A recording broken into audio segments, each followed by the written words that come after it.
diferentes y un poco se pierde la armonía. Venga, se me puede, por favor.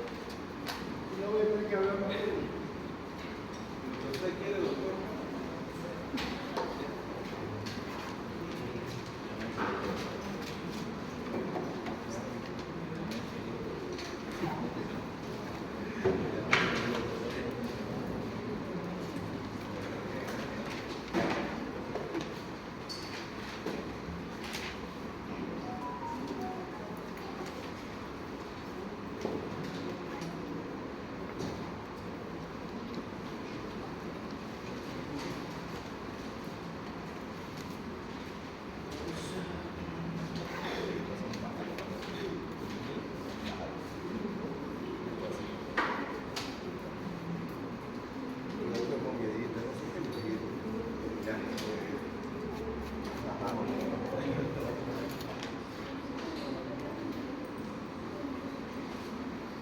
Las reglas de la clase van a ser las siguientes.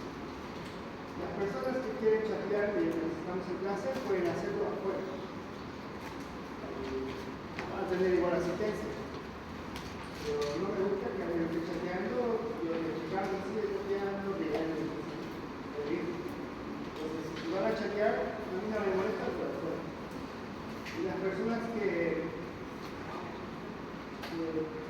tienen que hacer otras cosas con sus compañeras, como un chisme o un chiste, los dos compañeros pueden ir a reír afuera. Felices, ¿no? Igual van a tener asistencia, pero afuera. Y las personas que van a tener la clase, cómprense un crucecito, un café antes de ir a asistir, si están con sueño van a estudiar otra madrugada, pero vengan para asistir a clase. ¿Ya? Esas reglas les pido muy encarecidamente. Si alguien tiene que coger el teléfono, si tiene que chatear, fuera, y no hay problema con la asistencia. Pero lo demás está permitido preguntar, está permitido aportar, como ya les dije que en las 2 semanas, pues no hay problema. ¿Ya? Sepsis. ¿Por qué sepsis? Porque ya les expliqué en la 2 semanas, casi todas las historias clínicas en los hospitales dicen sepsis, foco urinario, foco pulmonar, pero hoy vamos a entender cómo funciona esto, ¿no?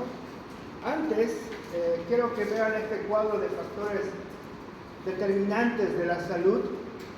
Nosotros nos encontramos en este círculo de acá. Este es un cuadro de Bremen, que lo diseñó muy bien. Nosotros hacemos cuidados médicos, hacemos tratamientos y la conducta personal del paciente que dependerá de él. Cómo va esta relación médico-paciente. Pero por encima de todo esto, de esta relación médico-paciente, hay otras determinantes más importantes que condicionan realmente cómo va a ir el paciente. Uno de esos es las condiciones de vida y trabajo de individuos y comunidades. Eso tiene que ver con cuestiones raciales, geográficas, de género, orientación sexual, discapacidades, idioma y transporte. Denme un ejemplo de cada uno. Gracias.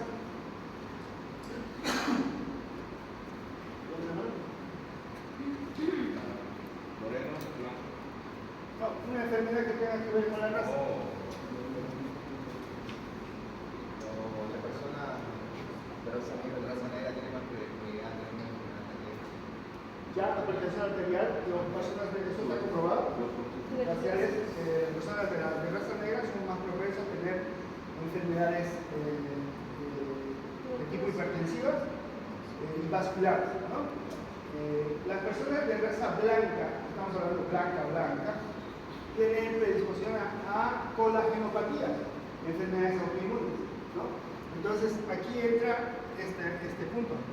Geografía, ejemplo, esto es salud pública, primera línea. malaria, por ejemplo, en diferentes países. ¿Ya? La malaria, geografía tropical. O sea, un dengue no vamos a encontrar en La Paz, ¿verdad? No vamos a encontrar dengue en La Paz. Tampoco chikungunya y tampoco zika, no hay en La Paz. Decían que en Oruro encontraron, pero no está comprobado. Pero en La Paz no hay dengue, no hay chikungunya, no hay zika, no hay malaria, tal vez en el norte de La Paz, que es la parte selvática de los yungas, ¿sí? Pero en la parte selvática no. La biografía forma parte de un riesgo, de un riesgo claro. Cólera, por ejemplo, en La Paz sí van a encontrar cólera, aquí en Santa Cruz no, ¿verdad? Pues forma parte de un riesgo. Pero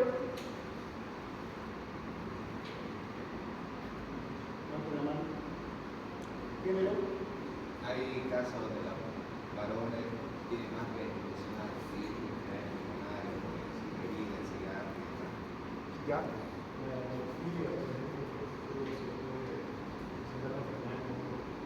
Ya, está bien. Ya. Orientación sexual.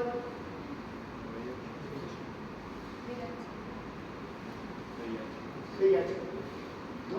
¿Está relacionado con la orientación sexual? No. Hace años se creía que las personas que tenían VIH eran las trabajadoras sexuales. ¿No? Hoy está demostrado que las trabajadoras sexuales no tienen VIH. O tienen menos incidencia y se cuidan más, tienen carnet que les dan mensual. Pero los homosexuales, y no estoy diciendo todos los homosexuales, estoy diciendo un grupo de los homosexuales, hoy en día tienen un mayor riesgo de VIH. ¿Cuáles creen que son los lugares donde más VIH hay en comparación a su población en Santa Cruz? Porque ya sabemos que Santa Cruz tiene la mayor cantidad de pacientes con VIH. ¿Qué lugar de Santa Cruz tiene la mayor cantidad? ¿Quién lleva la delantera? Hace años era Montero, hoy en día es Guarayo. Y de Guarayo se divide en 3 municipios. Urubichá es el más importante. Y eso está en relación con sexo hombre con hombre. ¿Ya? Los doy para que vean, para que investiguen si es verdad lo que digo. Idioma, discapacidad, parálisis cerebral infantil, rango de vida hasta los 8 años, 7 años, fallecen, ¿no? Parálisis cerebral infantil. Down, cardiopatía, fallecen, ¿no? No viven, los que están en grado 1 sí viven hasta mayores, los demás no, fallecen. Idioma es un factor de riesgo. Sí, porque las señoras que no saben hablar castellano y hablan pura quechua o pura aymara, no se pueden comunicar con el médico, no pueden explicar lo que sienten, y el médico tampoco sabe el idioma y necesita alguien que le ayude, por eso están obligando y tienen que hacer el curso ustedes igual que el idioma nativo, ¿no? Para poder entender a la paciente. ¿Cómo te vas a comunicar con un paciente que solo habla quechua, o solo habla aymara, o solo habla chiquitano o guaraní? Entonces hay que saber el idioma porque también forma parte de una discapacidad. ¿El transporte? ¿Cómo afecta el transporte? Caminos, ¿no? Accesos a salud. Si no hay accesos a salud, pues es una determinante de la enfermedad. Y las oportunidades de recursos económicos, estado socioeconómico, gran factor, lo vemos todos los días, ingresos, educación, nivel de educación, estado ocupacional y la riqueza, que también forma parte de un factor de esas diferencias entre pobreza y riqueza, que van a formar parte de los factores de riesgo y determinantes de la salud de una persona. ¿Ya? Esto para que entendamos que no solo debemos enfocarnos en esto, porque como médicos nos enfocamos solamente en el diálogo médico-paciente. Y ese no es el punto de nosotros. Nosotros debemos ver al paciente como algo global, como algo con un problema estructural grande, con todas estas variables. Les hago una pregunta. Una mujer embarazada que se embarazó y perdió a su familia porque viene de La Paz, se situó en Santa Cruz, se enamoró, se embarazó, iba a su control prenatal y su cónyuge la deja sola, y ella vive en un cuartito sola. Va a su control prenatal y como el médico obvio que que hay en los controles prenatales, ¿no? Entonces, y le miran la cara al paciente, le rellenan su carnet con su peso, le dan su sulfato ferroso, su ecografía en 2 meses, ya váyase y se va. La paciente tiene una amenaza de parto, un sangrado transvaginal, y no hay quien la ayude a la paciente. No hay quien la lleve al hospital, no hay quien sepa. Se muere en su cuarto la paciente, por shock hipovolémico. Entonces, cuando tú tienes consulta prenatal, lo mínimo que puedes hacer es saber con quién vive. Y en el canal de control prenatal hay esa parte acá: teléfono acompañante, referencia, número, pero no se nota. Son índices de calidad, ¿ya? Entonces es muy importante hacer la consulta de manera global para poder ver al paciente de manera general, no solamente verlo como si fuera una infección urinaria, ciprofloxacina, se acabó. No hace. ¿Ah? Sí. La sepsis no es una enfermedad, no es un síndrome, no es una condición, tampoco es una entidad. La sepsis es un grupo de riesgo. Son personas que están en riesgo de complicar y fallecer, y dependerá de lo que tú haces, de la conducta que tomes, para poder restablecer la salud del paciente. Es más que una inflamación, porque mucho a nuestra cabeza cuando escuchamos sepsis, escuchamos y decimos que es una inflamación, va más allá de la inflamación. También el mito que decimos que es una infección que si no se trata hace sepsis, y que si no se trata hace sepsis severa, y que si no se trata hace shock séptico o choque séptico en español. Cualquiera sirve, choque séptico o shock séptico, pero no sirve el shock séptico, porque el shock es otra cosa, no es shock. Entonces, no hay un estándar de oro para diagnosticar, no hay una definición exacta para diagnóstico de sepsis. Por eso es tan complicado decir qué paciente tiene sepsis y cuál no. Por eso hay muchos diagnósticos erróneos en las historias clínicas, porque es difícil diagnosticar sepsis si no entendemos el todo del paciente. Hay muchas recomendaciones, pero la diferencia es que son basadas en opiniones de expertos, no son trabajos aleatorios, estandarizados, que te dicen que esto sí o sí es así, porque ya hemos hecho varios estudios y por eso es así. Este es el diagnóstico de sepsis. Solo son recomendaciones de expertos a nivel mundial que dicen que la sepsis puede ser la suma de un foco infeccioso más 2 fallas de órganos.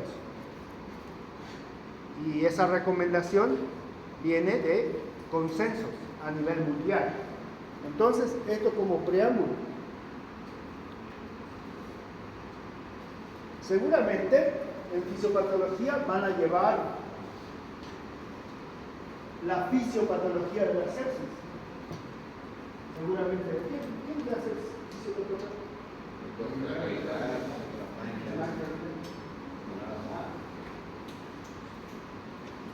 Todo comienza con una activación endotelial. Saben que nosotros tenemos un tejido vascular que es el más grande del cuerpo, ¿verdad? Y ese tejido vascular tiene un endotelio. Ahora imagínense el endotelio capilar. Imagínense un endotelio que está a nivel capilar, y en fisiología nos han enseñado que los glóbulos rojos y los glóbulos blancos van en un flujo laminar, o sea, por el centro. Pero cuando hay una noxa, cuando hay un agente externo, cuando hay un agente agresor, automáticamente hay receptores que lo captan y al mismo tiempo de captar los receptores,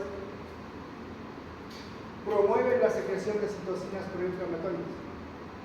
Interleucina 6, ¿no? Factor de necrosis tumoral, ¿no?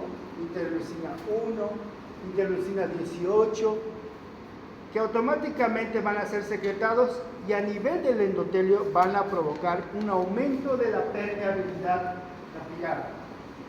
Estoy hablando a este nivel del endotelio. Y esta permeabilidad deteriorada provocará una fuga vascular y un edema tisular. Cuando tú te golpeas, que es el mismo proceso, automáticamente hay rubor, calor, edema, ¿no? Y esa es la migración a través de la permeabilidad que hace que el color, el aumento de la permeabilidad provoque esos problemas. En la sepsis ocurre lo mismo, pero aparte de la cascada inflamatoria, también se activa la cascada de complemento, también se activan los factores de coagulación, y es aquí donde empieza todo el problema, porque no es una simple inflamación de rodilla, es una hiperinflamación a nivel de la permeabilidad vascular de todo el cuerpo. Y esta inflamación hace que esta permeabilidad vascular permita la salida de líquido de los vasos al intersticio y del intersticio a los espacios virtuales. ¿Cuáles son los espacios virtuales del cuerpo?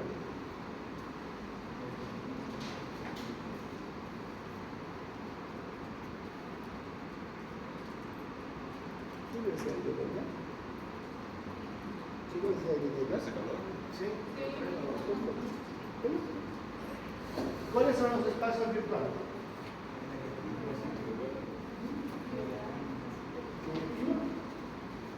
El espacio pleural tiene. Bien, el espacio pleural. ¿Cuál más?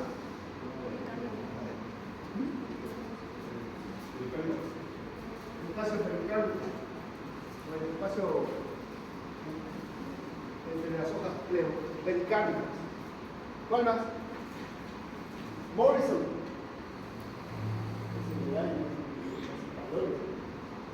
Morrison. Fondo de saco de Douglas. Son cavidades, ¿no? La cavidad de transcavidad de los epiplones. También. ¿Cuáles más? Parietocólico derecho-izquierdo. ¿Cuál más?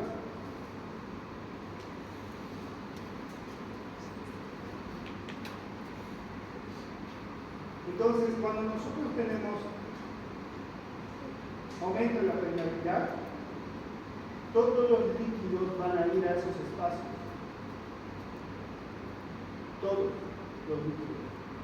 En consecuencia, habrá una disminución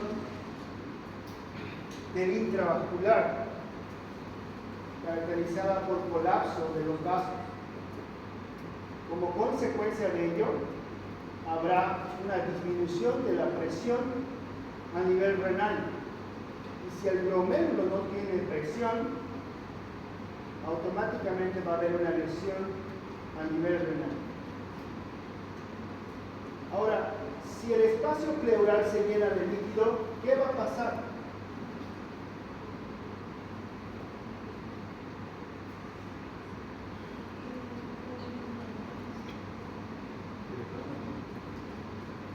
Si el espacio pleural se llena de líquido, ¿qué pasa?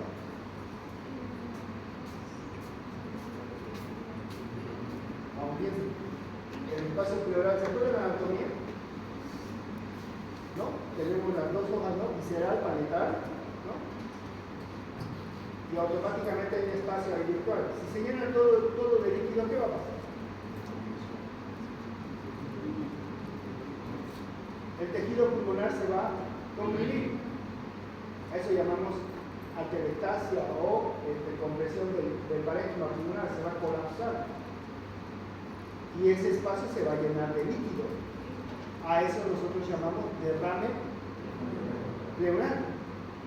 En consecuencia, va a haber una insuficiencia de tipo ventilatorio, no de tipo respiratorio.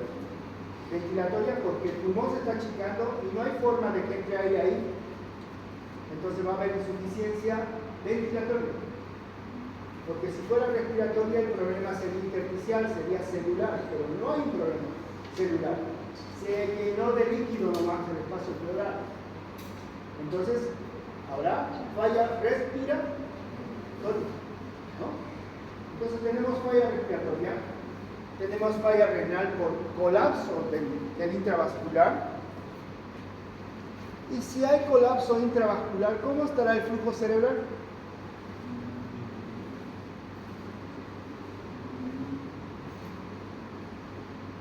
¿Cómo estará el flujo cerebral? Disminuido. Porque tenemos un flujo sanguíneo cerebral, ¿verdad? Constante. ¿Cuánto tiempo el cerebro puede estar sin oxígeno? ¿Cuánto?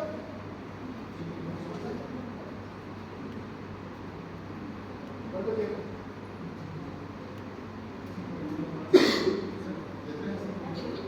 De 3 a 5 minutos. ¿Cuánto era total? 4 minutos sin oxígeno y sin glucosa, el paciente tiene lesión celular, se llama encefalopatía hipóxica, anóxica y luego isquémica. Entonces, si hay hipoperfusión cerebral, va a haber deterioro neurológico. Y ese deterioro neurológico se caracteriza por somnolencia, letargo, estupor y después coma. Y esto es por hipoperfusión. Mira, hipoperfusión renal, hipoperfusión cerebral, falla respiratoria por derrame o insuficiencia ventilatoria, ¿no? Y cuando hay inflamación a nivel celular del corazón, también hay falla cardíaca a nivel cardíaco. Pero eso es cardiopatía séptica, que lo van a ver seguramente en cardiología. Después vamos a repasar esta parte porque quiero que ustedes sepan bien cómo ocurre la falla de órganos en sepsis, cómo fallan los órganos. Y es hermoso.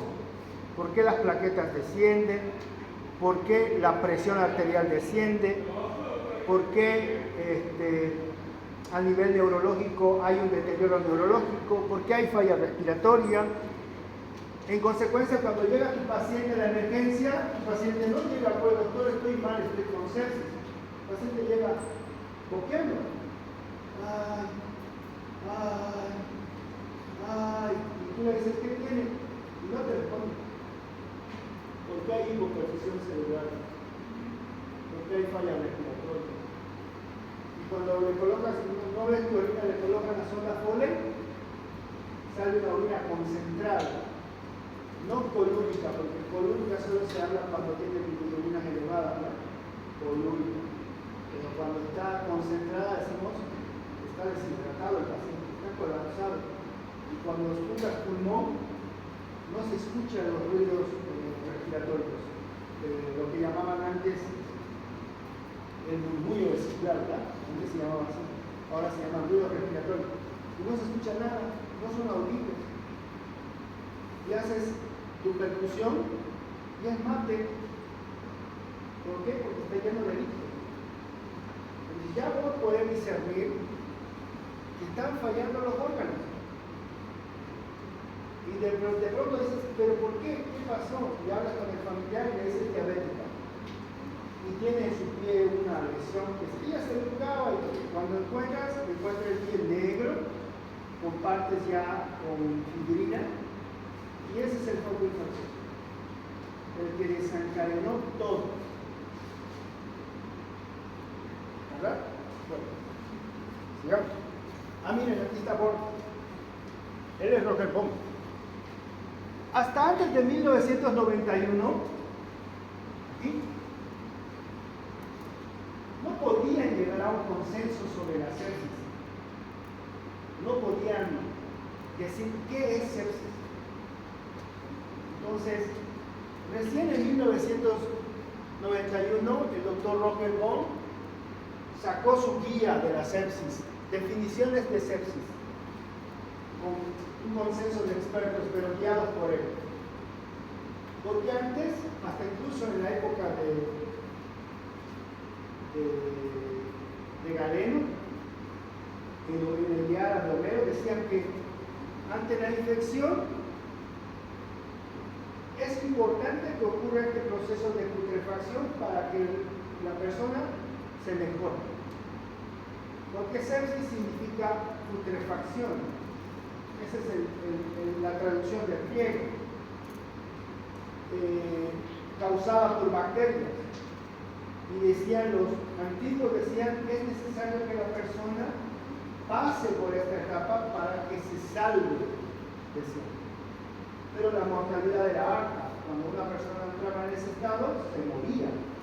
Y decían, ¿por qué se mueren? Tenían fiebre alta y se morían, porque no se controlaba el COVID.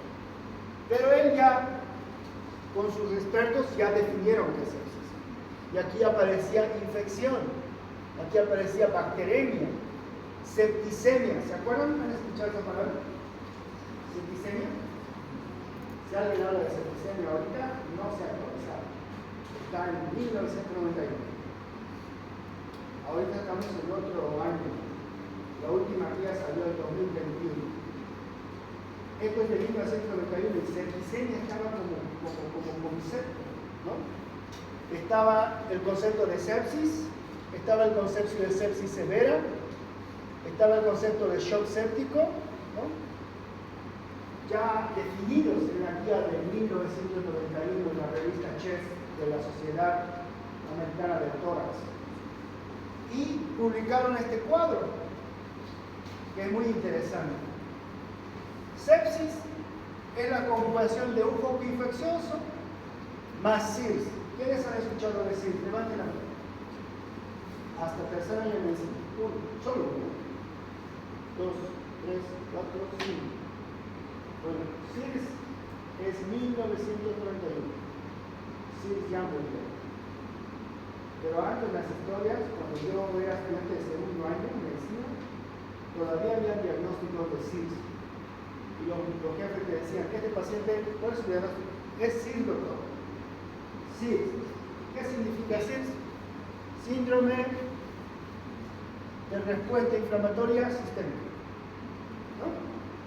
Eso sí. Caracterizada por 4 principios básicos que no lo vamos a ver. Cierreme la puerta.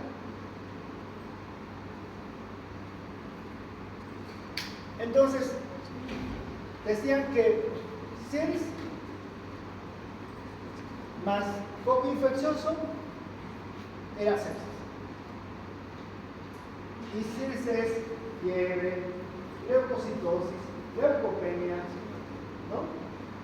Taquicardia, respiración alterada, ¿no? Pero también dijeron que en trauma también hay SIRS. En pancreatitis también hay SIRS. Pero pancreatitis no es una infección, ¿verdad? La pancreatitis no es una infección. ¿Qué es la pancreatitis?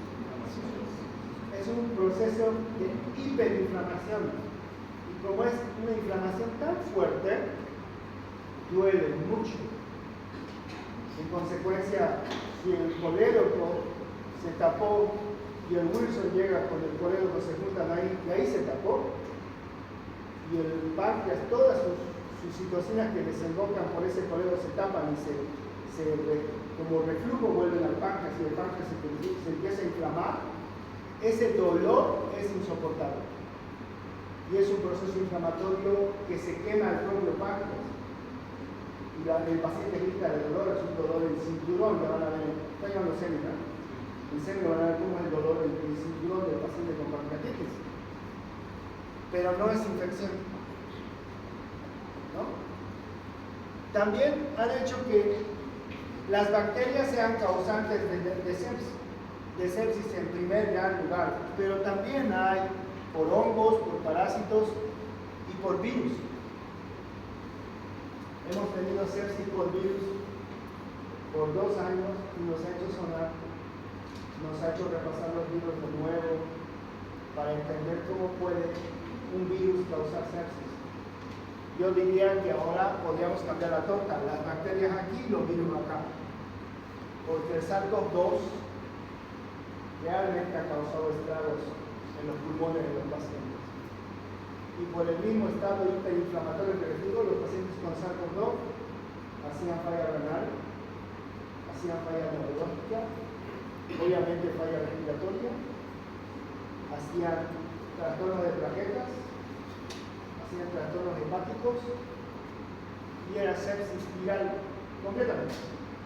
Actualmente sepsis viral no está muy estudiado. Seguramente en el futuro vamos a tener datos más alentadores sobre sepsis. ¿Han leído algún libro que diga sepsis viral? No hay, ¿verdad? Solo sabemos de bacterias y sepsis, nada más.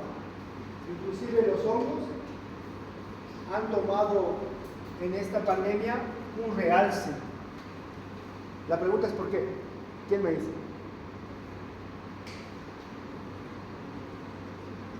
¿Por qué los hongos tomaron un papel preponderante en la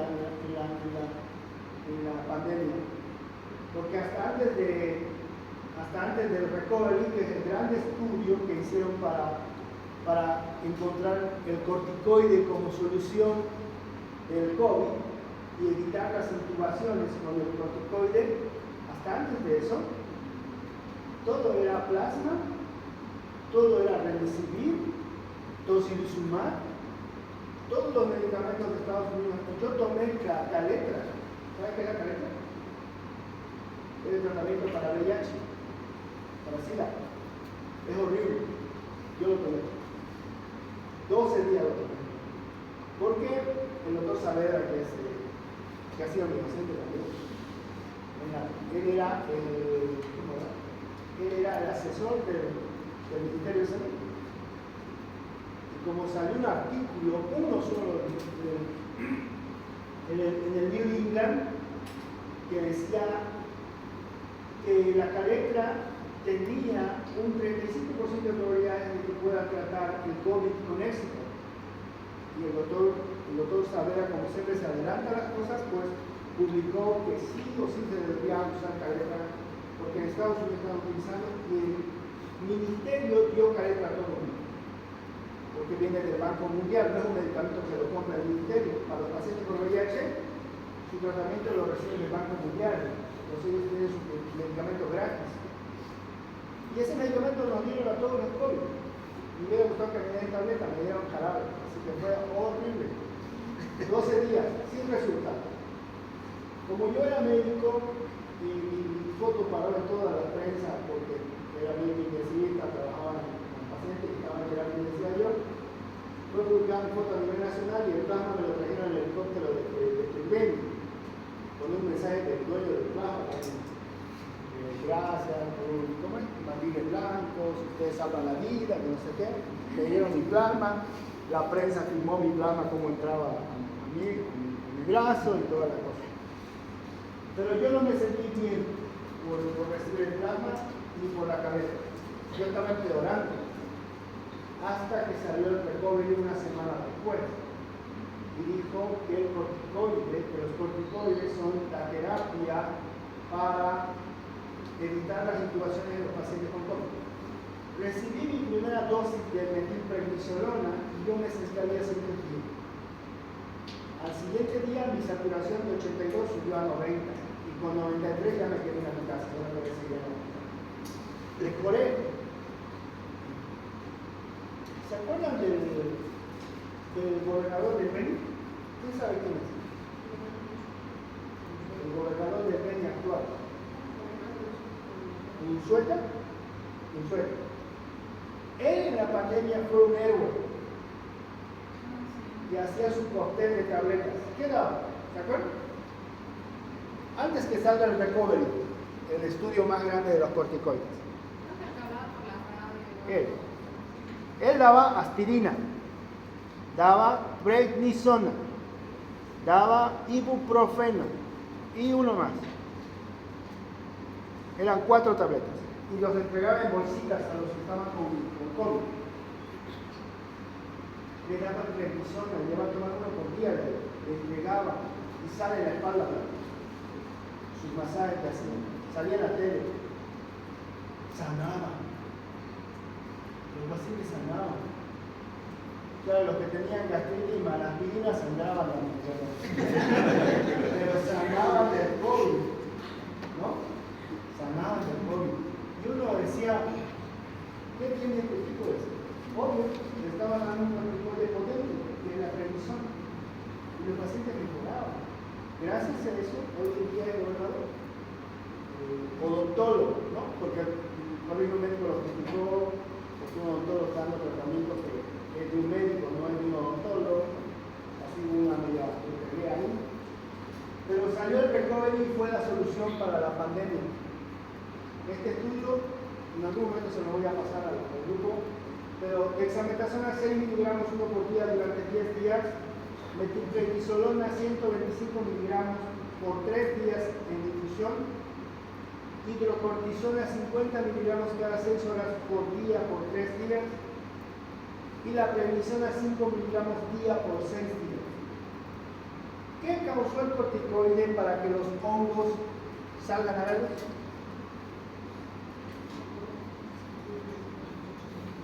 ¿Qué creen? Inmunodepresión. Entonces, si el recovery dice que hay que darle 6 miligramos por 10 días, solo 6 miligramos de dexametasona o 5 miligramos de prednisona aquí en Santa Cruz y 125 miligramos de metilprednisolona aquí en Santa Cruz, en Bolivia, le daban 1 gramo de metilprednisolona a los pacientes, 1 por día. Decían que vamos a hacer el mejor efecto. Así su depresión. Y aparecían las neumonías por hongos. Entre esos, todo lo que les digo lo van a revisar ya en el grupo para que piensen que estoy mintiendo. Este hongo tan terrible que hace unas cavernas en los pulmones, que nos hizo renegar mucho a nosotros. Les voy a decir el nombre, se me fue ahorita, pero aparecieron pacientes con hongos. Y los que no eran diabéticos y estaban por ser diabéticos, fueron ya diabéticos de ya. Si yo tenía que ser diabético aquí a 10 años, con el COVID y con el corticoide que me echaron, yo en 1 año ya soy diabético. O sea, adelantaron las cosas a los pacientes. Ahora estamos luchando con esos problemas que dejó la pandemia. Pero ocurre. ¿Ya? Sigamos. Entonces hay conceptos clave.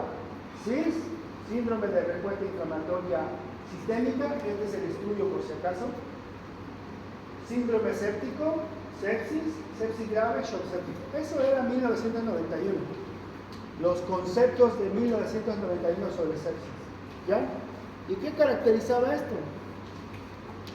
SIRS se manifiesta por 2 o más de los siguientes: temperatura mayor a 38, menor a 36, frecuencia cardíaca mayor a 90 latidos por minuto, frecuencia respiratoria mayor a 20, o una presión arterial de CO2 menor a 32, leucocitosis mayor a 12, o leucopenia menor a 40, menor a 4.000.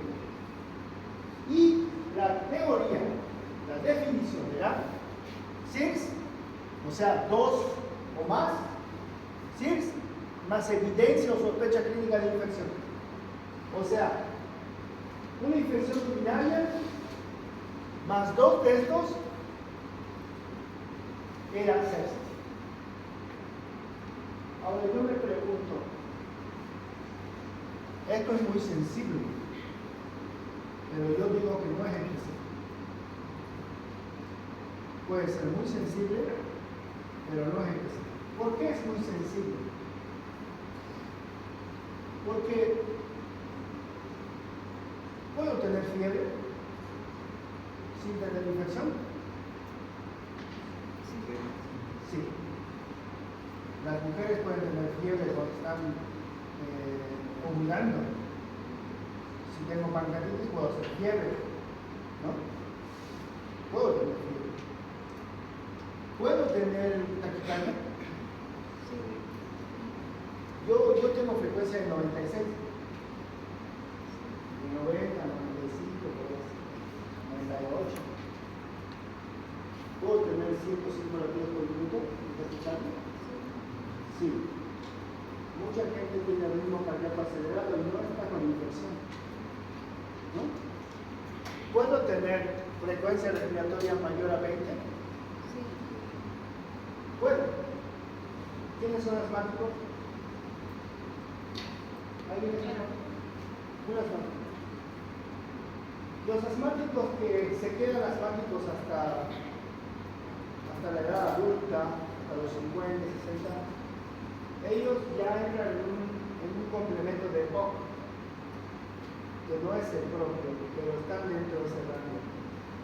Ellos ya tienen frecuencias respiratorias altas, pero están acostumbrados a eso.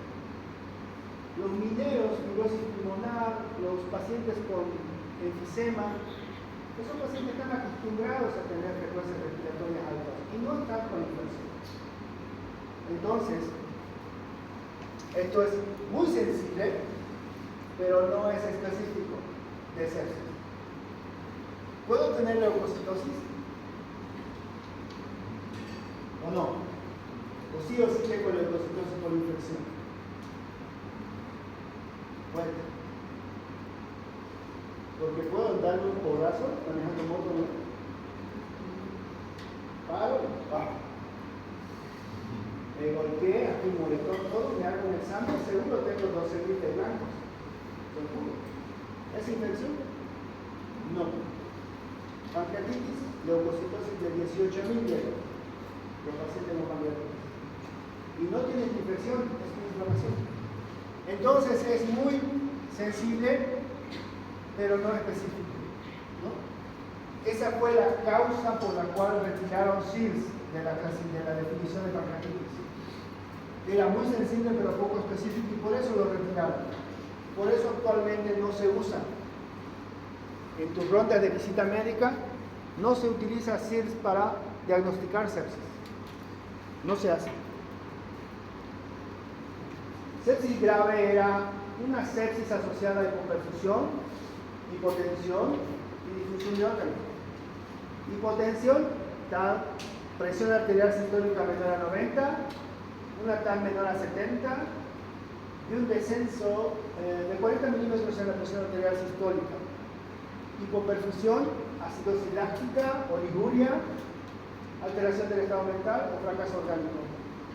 ¿Cómo se produce el lactato con la acidosis láctica?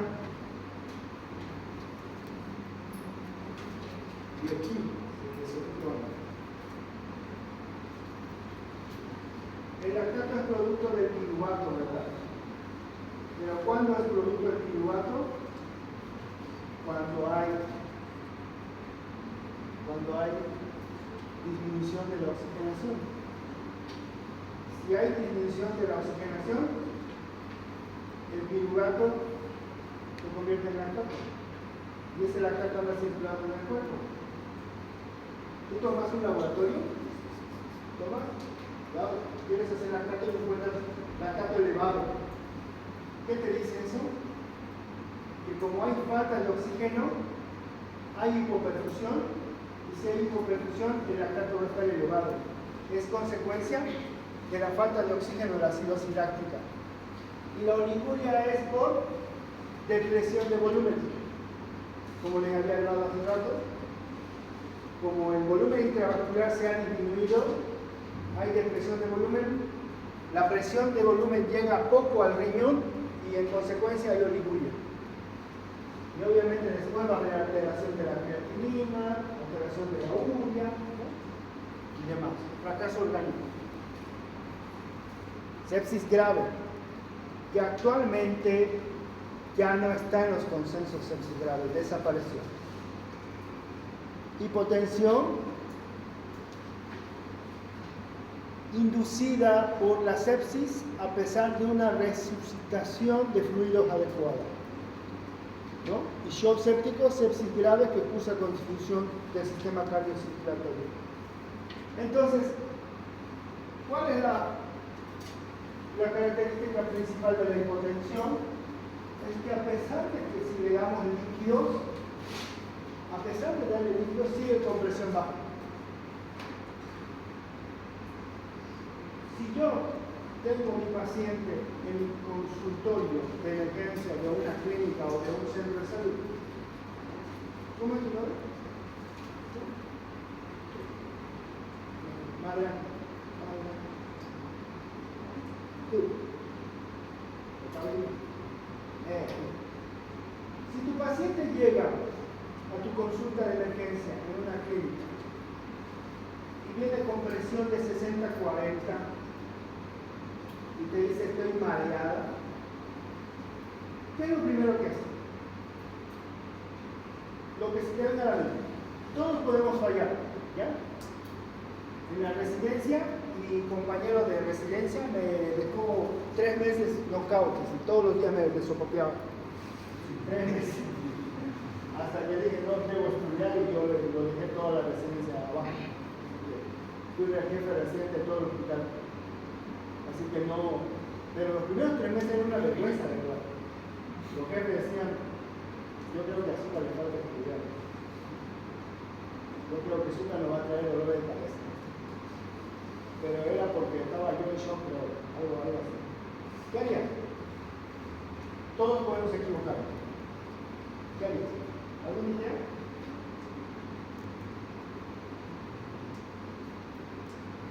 ¿Alguien tiene una idea? Digoxina. Un antiarrítmico.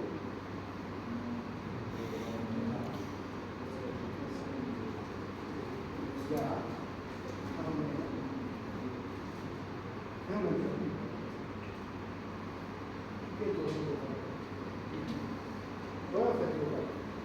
¿Alguien más? Digoxina es verdad.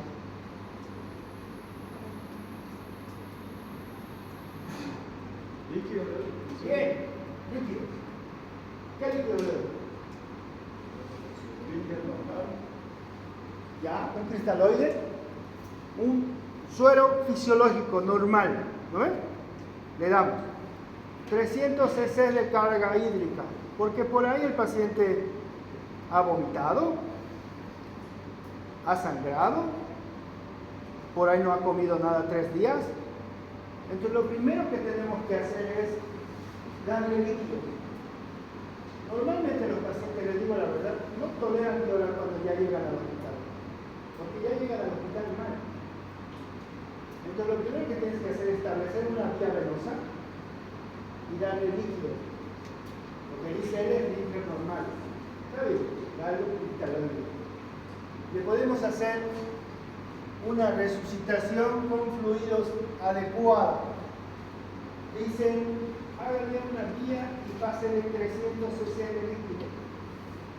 Pasa 1 hora, de nuevo. Si tu presión mejora, entonces era una probabilidad de que haya habido hipovolemia, ya sea por vómitos, ya sea por diarrea, ya sea por sangrado, por lo que sea, pero ya resucitó a su paciente. Pero en consecuencia, si tú ves que tu paciente sigue con la misma presión, a pesar que lo hidrataste, a pesar que lo recuperaste, ya estamos hablando de un problema. ¿Qué problema es? Shock seco, el choque seco. Estamos hablando de un problema mayor.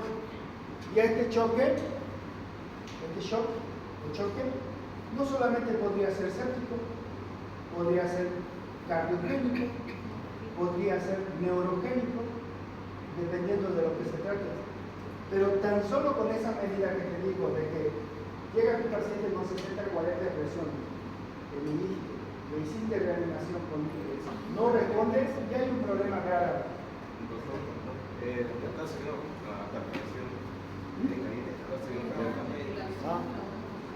¿Cómo hay que hacer? Alguien me dio que había consolado. Lo pueden hacer con control, ¿no? Sí. Algunos ratos me mandaba caliente a mí todo el tiempo.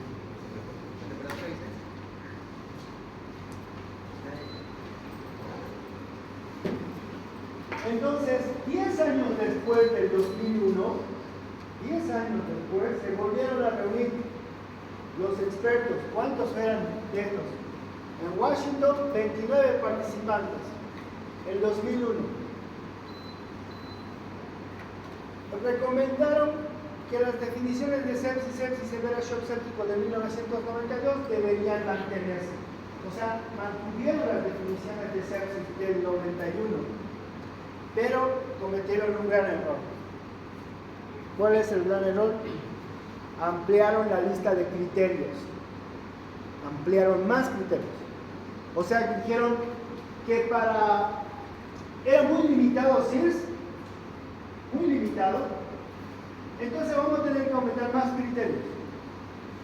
Y dentro de los criterios estaba infección documentada o sospechada y uno de los siguientes parámetros: fiebre, hipotermia, frecuencia cardíaca, taquipnea, alteración del estado mental, edema significativo, hiperglicemia, leucocitosis, leucopenia, recuento de glóbulos blancos, proteína C reactiva, procalcitonina, hipotensión, saturación venosa central o saturación mixta menor o mayor a 70, índice cardíaco, parámetros de difusión de la hipoxemia o liguria, incremento de la creatinina de anormalidades, ilio, trombocitopenia, hiperbilirubinemia, hiperlactatemia y disminución del llenado capilar.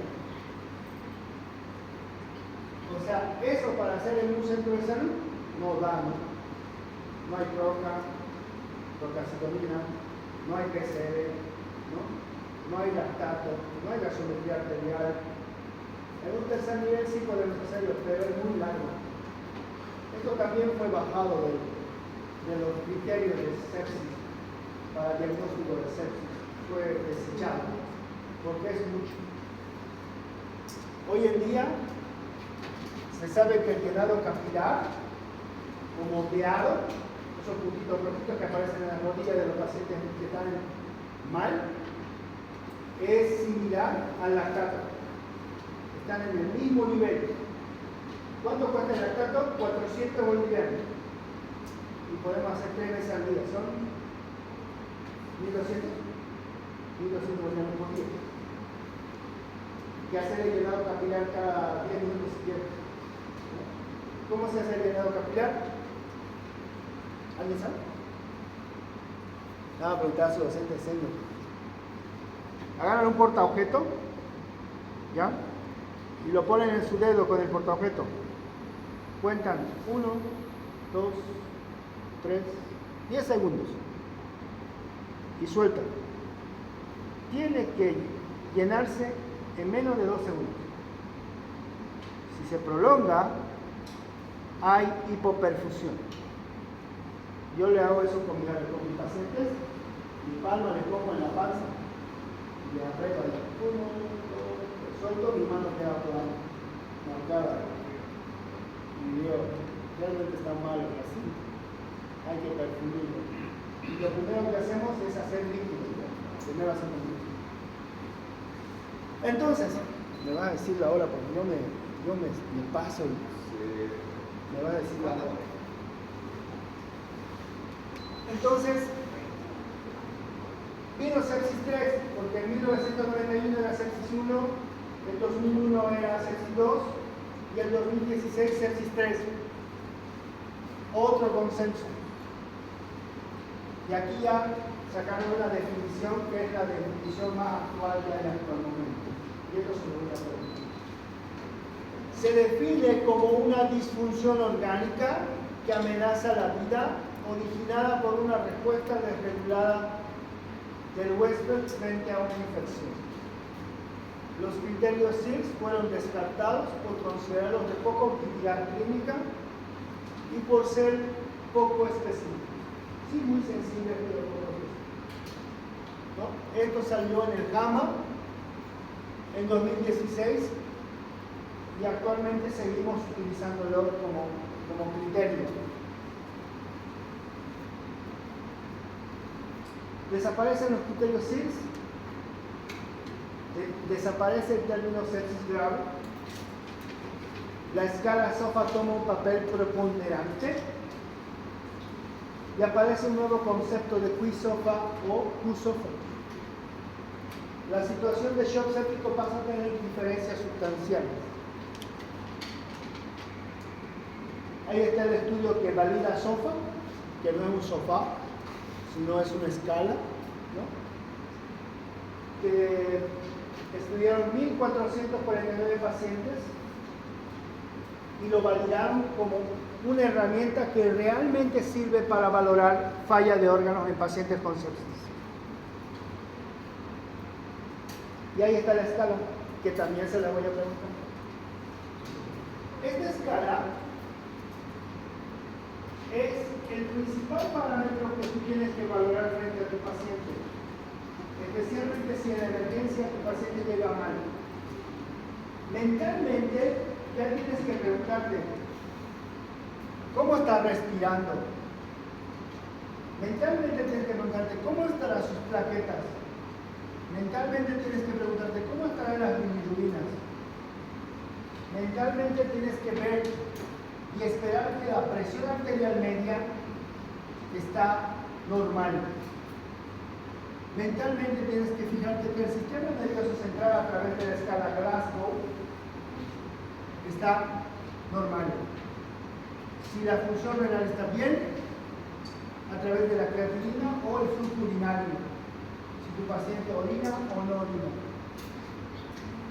Como decían mis maestros, decían, Iván, si tu paciente orina, va bien. Si tu paciente no orina, haz todo lo posible para que tu paciente orine. Y estoy seguro que ese paciente que te dije que tenía 60-40 de presión, no orinaba. Pero como le hicimos carga, hay que ver que orine. Porque si no orina, tenemos un problema. Entonces, aquí se valora la PAFI, aquí se valora las plaquetas, se valora las bilirrubinas, se valora la TAM, se valora la escala Glasgow, se valora la creatinina y el flujo urinario. Y esto nos da un puntaje para saber cuánto por ciento de mortalidad tiene tu paciente. Para eso nos ayuda a nosotros. Pero en sepsis nos ayuda solamente para una cosa. Si hay dos o más de estas fallas de órganos, si hay dos fallas de órganos, el paciente más un foco infeccioso tiene sepsis tu paciente. Para eso necesitamos valorar la falla de órganos. Si está fallando algún órgano.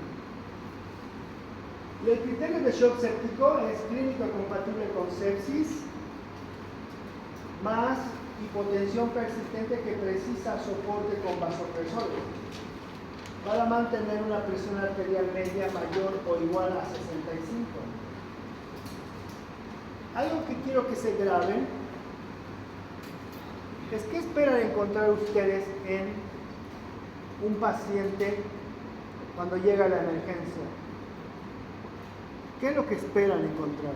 Lo que quieren encontrar, su objetivo de ustedes debe ser encontrar una presión arterial media mayor o igual a 65. Eso es muy importante. Porque a veces yo voy a las emergencias de las clínicas donde normalmente está un médico general de turno y me llaman y me dicen, doctor, hay para que valore el paciente en la emergencia. Y yo salgo de mi guarida, ¿no?, a ir a ver ese paciente. Y cuando lo veo que el paciente es típico, está botado mal, y me dice, el general me dice, doctor, este paciente llegó, no responde bien, su presión está 80-40, ya hemos tomado los laboratorios, y yo le pregunto, ¿qué le has hecho? Y él me dice, no, estamos esperando que venga usted.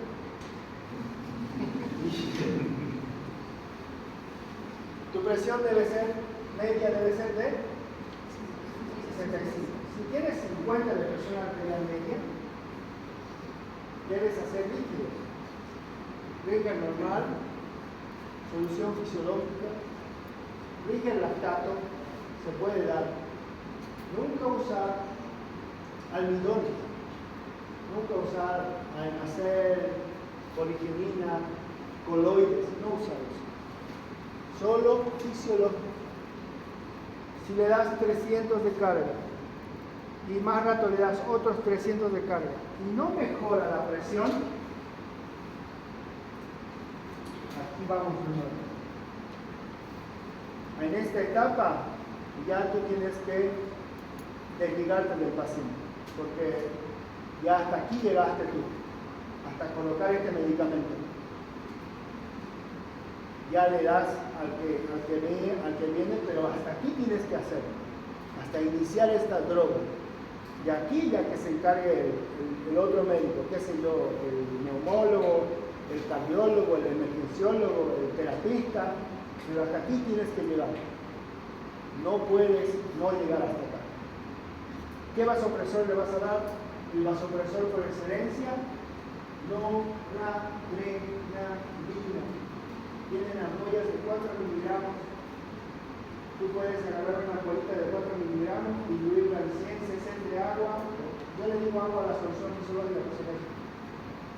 Porque agua de la cura. Quisiera entender, me dice, ¿cómo hay agua? 360. La enfermera buscando agua en vida. No, aquí agua le decimos al suelo, solución fisiológica. Entonces, 100 cc de solución fisiológica, tienen microgoteros, ¿verdad? Los microgoteros, ahí, 100 cc y una ampolla de noradrenalina tiene de 4 miligramos una bolita. Y le damos el microgotero, qué sé yo, a 5 ml por hora, para lograr un objetivo de 65. ¿Qué hace la noradrenalina? Vasoconstricción. Nada más. Hasta el paciente cuando sienta la vasoconstricción se va a sentir mejor, ya va a orinar y se va a sentir mejor. Ya si es algo más grave, ya tienes que deshacerte del paciente, pedir ayuda a Bata, Spiderman, al terapista, al emergenciólogo, al cardiólogo, ya tienes que soltarlo, porque por ahí tiene algo peor y vas a ir subiendo la dosis. Entonces ya subí la dosis, ya está en 20, 30 ml hora, ya no sé qué hacer, sigue la presión. Ahí es otra cosa, no hay que poner catéter central, no hay que monitorear el corazón, por ahí tengo un taponamiento cardíaco, hay que hacer otra cosa. Pero hasta aquí es tu obligación llegar, ¿no? Yo la verdad lo digo así, sinceramente así, no sé si alguien tiene hermanos en otra universidad, pero los de la Gabriela hacen esto, sin problemas. O sea, hacen su trabajo, ¿no? ¿Ven? Definitivamente los veo yo a los de la Gabriel que se destacan en las clínicas, en los hospitales. Bien, y espero que sigamos así. Y eso que soy docente de la privada, ¿no?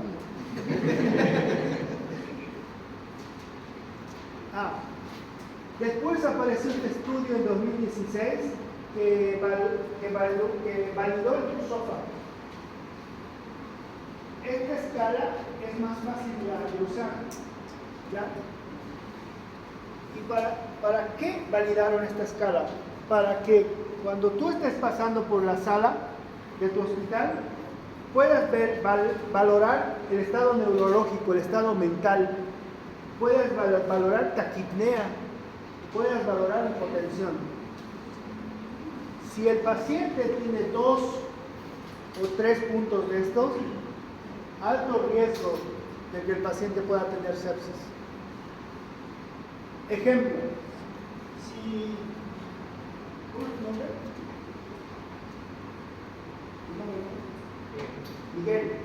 Miguel trabaja en la Pampa de la Isla, hospital de segundo nivel, está nuevito el hospital. Y le dijeron van a ser parte del equipo de medicina interna. Y Miguel es el nuevo del servicio. Y van a hacer turno, el más grave que a mí también me dieron, el día jueves, sábado noche. Ese va a ser tu turno. Todos los sábados noche tu turno. Al nuevo siempre nos mandan a ese turno. Sale domingo, a otro turno, nada. Entonces Miguel, cuando pasa su visita, cama por cama, debe valorar estos 3 parámetros. Si tiene más de 2 puntos, el paciente tiene alto riesgo de tener sepsis. Por ejemplo, si ayer tu paciente, el Glasgow era 15-15, o sea, te hablaba bien, te conversaba, te contaba sus cosas, el paciente siempre quiere contarte todo, entonces tú dices que está bien, pero si vuelves al día siguiente y encuentras a tu paciente que está hablando incoherencias, ya cambió el estado neurológico, ya es un punto. Si tú encuentras a tu paciente un día y te está respirando normal y al día siguiente le encuentras, no sé doctor, ayer estaba bien, pero ahora estoy cansado. Me pusieron oxígeno, pero sí sigo cansado. Ya hay un cambio ahí, es otro punto. Y si aparte de eso le mides la presión y no te inventas como mis internos, toman la presión y ¿la has tomado bien? Sí, doctor, la tomo bien. Voy a tomarle yo. Él no cree que voy a ir, pero todavía se toma la presión hoy y yo tomo. Y consciente de algo, ¿no? Tomo la presión y la sistólica está menor a 100, ya hay un problema. Esta escala Quiz-SOFA fue hecha para valorar pacientes en sala. No se puede valorar en emergencia ni en terapia intensiva esta escala porque todos los pacientes de la emergencia tienen esto. Y todos los pacientes de terapia también tienen esto. Esto es para sala de internación. Entonces, alumno de la Gabriel, cuando está en sala de semiología, vaya chequeando. Es como el signo de Abacle, como el signo de la autorragia, el paciente con trauma. ¿Qué significa eso? Otorragia y sangrado de los oídos. La líquido puede ser otorragia. ¿Ya? Si hay otorragia, ojos de mapache, fractura base cráneo, es lo mismo. ¿Encuentran esto? Como nos enseñaban siempre, ¿no?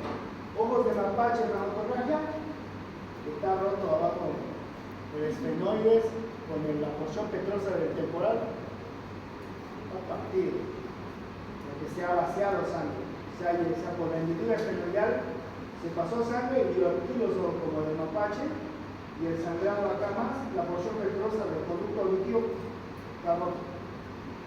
Ahí abajo se está llenando de sangre. Hay algo directamente, ya sin tomografía, dice fractura de ese cráneo, porque son signos patognomónicos. Lo mismo acá. Si tiene esto tu paciente, algo está pasando. Todavía no sé qué es, pero es un estado de alerta.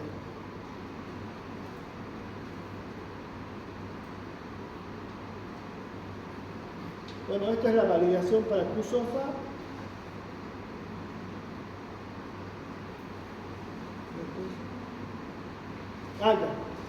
Ya en 2021, o sea, hace poquito, ya salió la guía sobreviviendo a la sepsis. Surviving Sepsis Campaign del 2021 de Laura Evans. Tuve la oportunidad de escuchar a Laura Evans y entendí por qué hicieron la guía. La guía no viene de un estudio grande, autorizado, estandarizado, no. Esto es consenso de expertos, porque es muy difícil lo de sepsis, no es tan sencillo como uno pareciera. Nosotros no recomendamos el uso de Quiz-SOFA en comparación a SIRS, NIMS o MIMS. La guía salió y dijo, estamos en contra de Quiz-SOFA. No lo recomendamos como única herramienta de detección para sepsis y shock. No queremos que la gente utilice Quiz-SOFA. ¿Por qué? ¿Por qué queremos?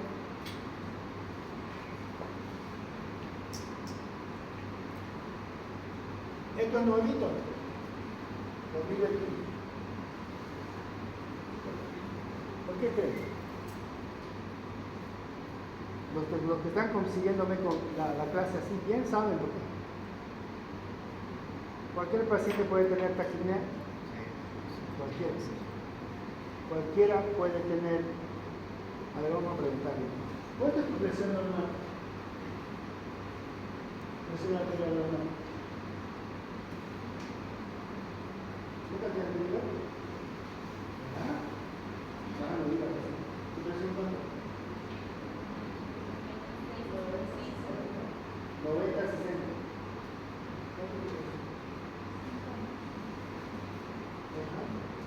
Los normales, ¿verdad? A ver, ¿qué más tengo? ¿Tu presión alta? 110.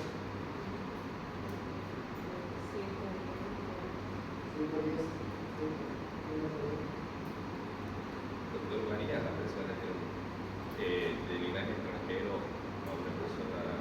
¿Varía? Sí, sí, tiene que ver con cuestiones raciales, índice de masa corporal también tiene que ver. Usted a la que le pregunté, ¿cuánto es su presión? 100. Ya. Entonces, la presión sistólica puede estar menos de 100, porque ella tiene presión de 90, 60.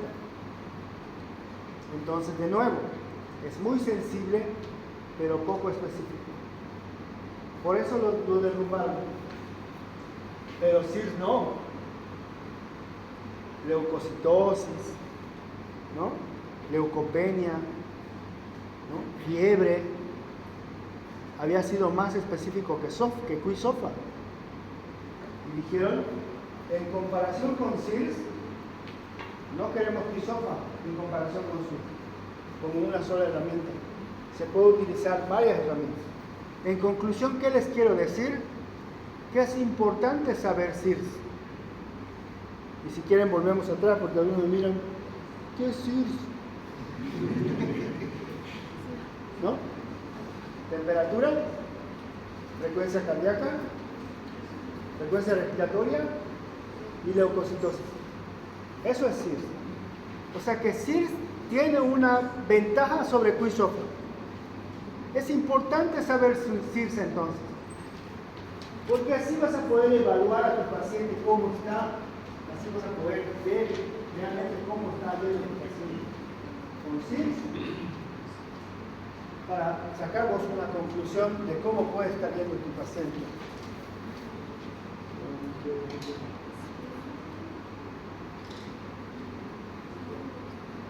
Bueno, entonces la campaña Sobreviviendo a la Sepsis hizo este pequeño cuadrito de lo último que vamos a hablar. Claro que cada uno se divide en un montón, pero vamos a tratar de resumir. Cuando llega tu paciente con sepsis a la emergencia, tenemos un paquete de 1 hora, la primera hora. ¿Qué se debe hacer cuando llega el paciente? Lo primero, para que no digan después, no, primero el especialista. Lo que debes hacer. Número 1, mida el nivel de lactato. Para eso vamos a saber si está hipoperfundido o no con el lactato. Normal 2,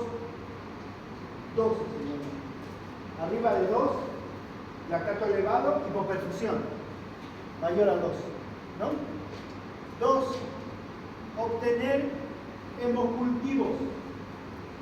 Y los hemocultivos no son de un solo brazo, son de 2 brazos. Por eso se pone en la orden hemocultivo por 2. O si quieren, hemocultivo de 2 brazos. ¿Alguien me puede explicar por qué? ¿Alguien que ha llevado bacteria? ¿Por qué tenemos que pedir de los 2 brazos los hemocultivos? Si crece la bacteria en el frasco 1 y en el frasco 2 no crece, ¿qué significa? ¿Quién dijo contaminación? Bien. ¿Quiere decir que no se lavó bien este lugar el paciente o la que toma la muestra? No lo lavó. Porque si aquí está, por ejemplo, Staphylococcus aureus, tiene que estar también acá, porque en teoría circula por toda la sangre la bacteria, ¿verdad? Por eso se toma 2. Si tomamos de un solo lado, no vamos a saber si es colonización o no. Tiene que ser de los 2 brazos. Frasco 1, frasco 2. Si crecen los 2 frascos la bacteria, estamos hablando de una bacteremia por Staphylococcus aureus, por Klebsiella pneumoniae, por Pseudomonas aeruginosa, por E. coli, por lo que quieran. Pero tiene que estar en los 2 brazos. Ahora, una vez me di un laboratorio y en una clínica técnico, Yo lo pillé justo, pero lo pillé. Si no lo pillaba, ya estaba. ¿Vi? Tomó la manta de aquí y lo vació en un frasco. Y la otra mitad lo guardó en otro frasco. Yo lo miré, le dije, ¿sabes qué? Lo que has hecho está mal. Sí. Arreglar ahorita, porque si no yo te voy a hundir. Tu carrera está aquí, y bueno. Me miró y me dijo, ahí está. Tengo otro frasco. Tomó del otro lado. Porque no, eso está mal. Normalmente vamos a estar acá y lo que se tiene que tomar de los dos y debe estar limpio, porque el estafilococo coagulasa aparece en la piel, el epidermidis cae en la piel. Cuando me sale un epidermidis en el cultivo, digo, se lavó la mano, la que tomó, el paciente estaba muy cochino, algo ha pasado, la de bacterias, con orgullo me lo digo. Otro 4 epidermidis. Eso tiene tu paciente. Y yo lo veo que acá no. Lo paga. Igual cuando en secreción bronquial me sale Escherichia coli. ¿La Escherichia coli dónde? ¿Qué? Vía urinaria y de tubo digestivo. De la caca. Y de la vía urinaria. ¿Y qué hace el pulmón? Yo me dice, ¿qué pasó? ¿Aquí qué pasó? Ah, pasa que la enfermera también, ¿no? Revisa a un paciente, tiene que cambiarse los guantes, tiene que lavarse las manos y tiene que ir con otro guante a atender al paciente. Ah, le dice pasar al alcohol y listo, ¿no? Al otro. Y le empieza a mirar acá, coloniza y hace bacteria. 3. Administrar antibióticos de amplio espectro. Lo que más le gusta a todos, el antibiótico. ¿Cómo se administra el antibiótico?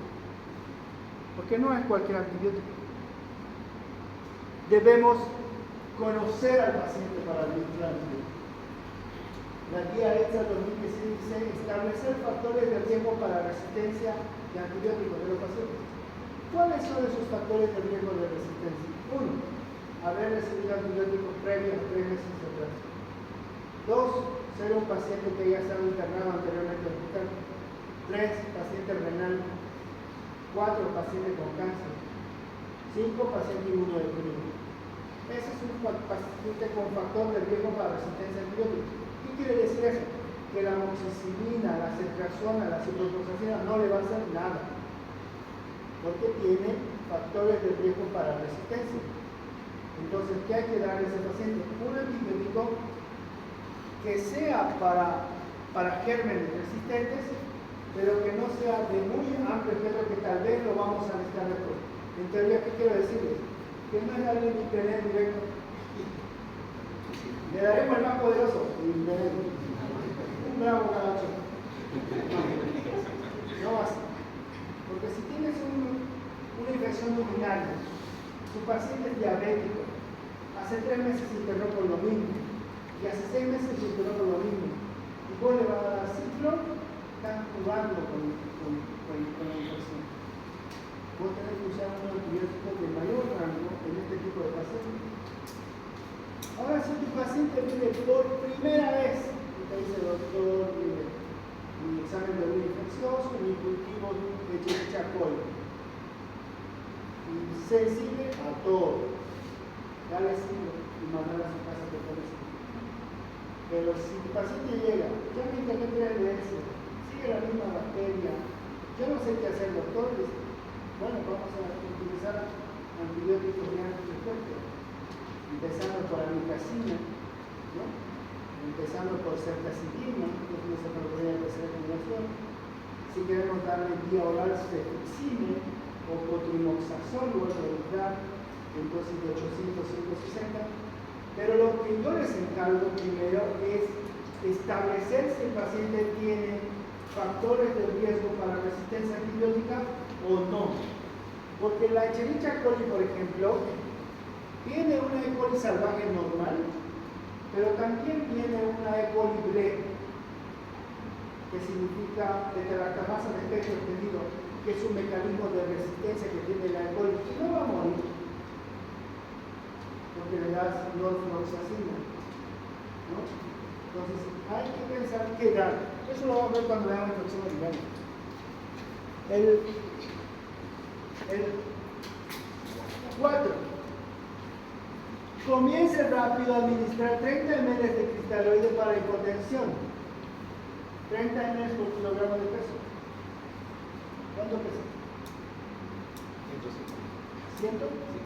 105 por 30, ¿cuánto? ¿Cuánto?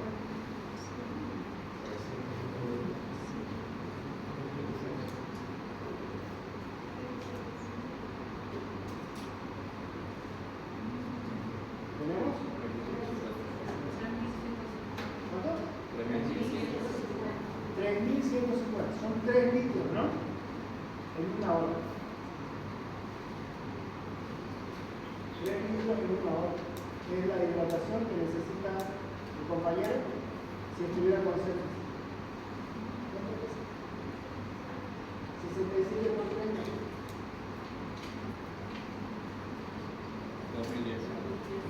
2 litros hay que pasarle. ¿Ah? ¿Tu nombre? ¿Marta? Luanda. Luanda. Los nuevos nombres estoy perdido completamente. 2 litros. Más o menos, casi de la mayoría, va a ser 2 litros lo que hay que pasar. Porque hay que sacar peso ideal. O sea, no tu peso completo, tu peso ideal debe ser 80 más o menos. Con ese peso hay que sacar el peso ideal, con ese peso ideal hay que calcular cuánto. La hidratación diaria de 24 horas, ¿cuánto es?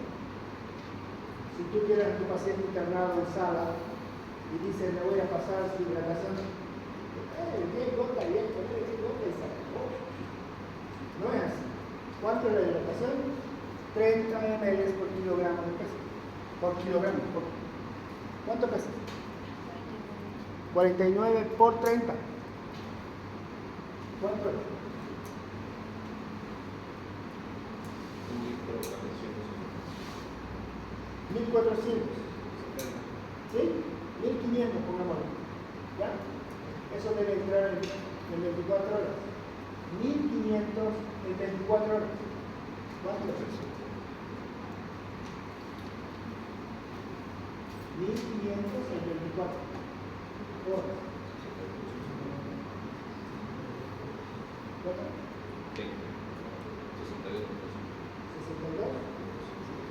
62 ml por hora tiene que entrar su hidratación. 62 ml por hora. Pueden indicarlo así o pueden dividirlo entre 3. Divídalo entre 3. 62 entre 3. 20,6. ¿Ah? 20,6. 20, a 20 gotas minuto. ¿Eh? A 20 gotas. Porque así indican, ¿no? A 14 gotas, a 30 gotas, a 40 gotas, a 50 gotas. Y ellos no saben de dónde sale todo eso, ¿no? Ahora ya saben. Le van a preguntar el peso, le van a multiplicar por 30, lo van a dividir entre 24 horas, lo dividen por el goteo. Y ya les sale el goteo. ¿Por qué les hago hacer esto? Porque es necesario que sepan para cuando ustedes salgan, porque yo no sabía cuando ya era médico. Mi título me lo dieron allá en la sección título, ¿no? Son como la católica, ¿no? Es la CERTI con la universidad, no. Yo lo veo, no, en la católica. En sección título, ¿casa título? Gracias. Gracias, me lo votó todavía. Gracias. Ahora puedo trabajar. No es tan fácil, pero es importante saber cómo hidratar a un paciente. ¿Cuánto de calorías recibe un paciente por día? Porque también le vas a dar de comer al paciente, ¿no? Y no es darle etiqueta de hipograsa, hiperproteica, hipercalórica. No es. Se da con calorías. Y las calorías también son 30 kilocalorías por kilogramo de peso. ¿Cuánto pesa usted? 80. 80 por 30.